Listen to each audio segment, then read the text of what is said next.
disloqué, ce qui fait que plein de rangées se sont détachées de l'appareil et sont tombées dans le vide. Plus tard, Julianne se réveille de nouveau et elle comprend immédiatement qu'elle vient de survivre à un crash d'avion. Ce qu'elle sait pas encore, c'est que c'est la seule passagère qui a survécu. Les 91 autres sont décédés. On apprendra plus tard qu'apparemment elle a survécu parce qu'elle a atterri dans une partie hyper dense de la forêt et qu'il y a plein de branches et de feuilles qui ont amorti sa chute. Julianne se réveille donc, elle regarde sa montre et il est 9h du matin. Elle vient donc de passer presque 20 heures inconsciente. Elle entend d'ailleurs au-dessus d'elle des bruits de moteur qui sont en fait des avions qui cherchent le lieu du crash et de potentiels survivants. Malheureusement, comme pour l'autre vol, la forêt est très dense et vu du ciel, on ne voit rien à cause des feuilles des arbres. Julianne vient de faire une chute libre de 3 km et pourtant elle n'a que des blessures mineures. Ce qui est incroyable. Son premier réflexe, ça va être de crier le prénom de sa mère dans l'espoir de la retrouver. Mais après avoir crié pendant un moment, elle a toujours pas de réponse et elle comprend qu'elle est seule à l'endroit où elle a atterri. À ce moment-là, elle a un peu repris ses esprits et elle découvre qu'elle ne voit plus que d'un œil parce que les différences de pression entre l'intérieur et l'extérieur de l'avion ont fait exploser ses capillaires oculaires, tout simplement. Et bien entendu, dans le crash, elle a perdu ses lunettes, donc elle voit très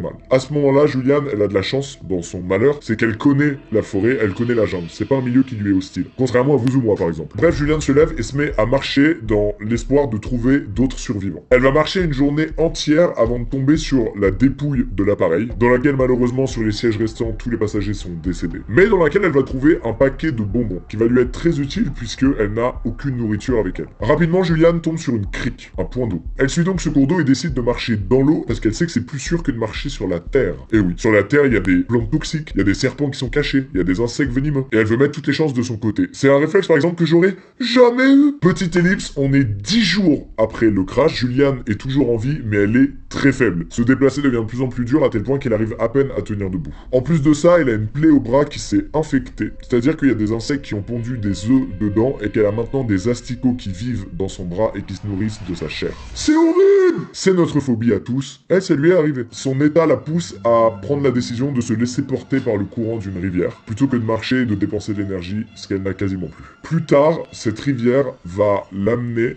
à tomber sur un gros bateau. En voyant ce bateau, Julianne va d'abord penser qu'elle hallucine parce que c'est trop beau. C'est impossible. Sauf qu'en s'approchant, elle tend sa main et elle touche le bateau et elle se rend compte qu'il est bien réel. En tournant la tête, elle voit qu'il y a un chemin qui a l'air d'avoir été pas mal emprunté par des hommes et qui mène en haut d'une colline. Elle utilise alors ses dernières forces pour se rendre en haut de cette colline et elle tombe sur une cabane. Et dans la cabane se trouve un moteur de bateau et un bidon d'essence. Julianne va donc siphonner l'essence et en mettre dans sa plaie, ce qui va lui faire extrêmement mal puisque le réflexe des asticots quand tu fais ça, c'est de trouver refuge dans ta chair et donc de s'enfoncer encore plus loin. Mais elle explique qu'elle était plutôt contente parce qu'elle a réussi à retirer au moins 30 asticots, à savoir la majorité d'entre eux. Bref, le soir, elle décide de passer la nuit dans la cabane, mais le sol étant trop dur, elle va redescendre la colline pour s'allonger en bas de celle-ci dans du sable et y passer la nuit. Le lendemain, elle se réveille sous les voix de 3 hommes. Elle croit une nouvelle fois qu'elle hallucine, que ça y est, elle commence à perdre la tête et que c'est bientôt la fin, mais non, il y a bel et bien 3 gars qui sont en fait des pêcheurs qui la fixent au loin et qui pensent être tombés sur un esprit des rivières. Un Yemanja, ça s'appelle. Ces 3 hommes vont donc aider Julianne et ils vont tous ensemble descendre la rivière en bateau pour rejoindre l'hôpital local du village le plus proche. Le lendemain de son sauvetage, Julianne retrouve son père, qui était bien entendu désespéré, et elle explique que c'était un moment particulier parce qu'ils se sont même pas parlé, ils se sont juste pris dans les bras, heureux de se retrouver. Les jours qui suivent, son père a tout mis en œuvre pour essayer de retrouver sa mère, parce que imaginez-vous retrouver votre fille 10 jours après que l'appareil se soit craché, c'est vraiment inespéré. Malheureusement, 10 jours plus tard, le corps de sa femme a été retrouvé et elle est décédée de la suite de ses blessures.